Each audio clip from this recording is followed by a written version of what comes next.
Surprise, it is another Sarfeyan video at request. Mostly also just to clear a couple of things up. If you haven't watched the other ones, go watch them. The last time I talked about Sarfeyan politics, and I touched on the Dorikanai, and I feel like people misinterpreted what I said. And that's okay, that is on me. When I said you could use 1,000 to take a world, there's a lot of factors in that. First of all, the Dorikanai are a special forces unit. You add them onto your own army. Next, although you can use them as soldiers in open battle, you're more likely to use them as saboteurs or assassins. They're very good at infiltration, you just had to give them very specific orders. They will take out leaders, officers, and infrastructure. Next, when I said they're borderline immortal, yes, but if you obliterate them, they're not coming back. And this is solely because of Silethane. Silethane is the weaponized, concentrated compound that comes from Sileth T.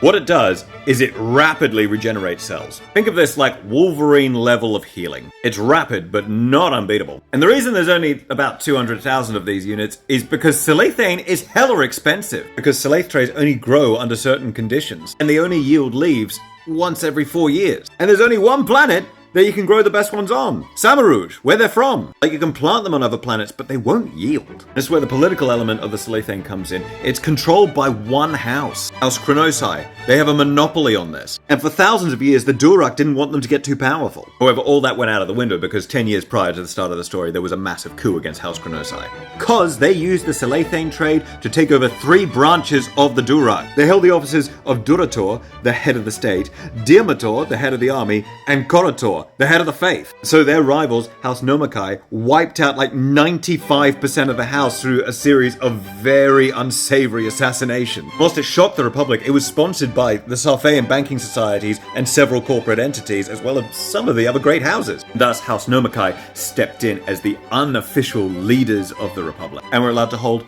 2 positions at the head of government, not 3.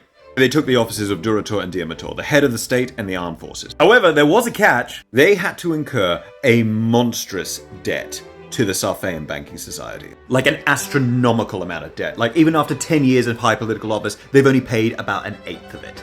There's also a bit of a poison chalice because their elimination of House Chronosai drastically affected the Silethane trade. Because the plantations that were loyal to House Chronosai refused to work for any other house. Even under threat of invasion, they couldn't get them working. So a deal was made. Aela Chronosa, who was the widow of Bratus Chronosus, would continue the Silethane trade. In return, her children Reganate and Daegela would be spared the purge. Reganate would have to join the faith and forsake inheritance. Daegela would then be married off to another one of the great houses, who would then take control of the Silethane trade. And that's the context for the start of the story, bitches.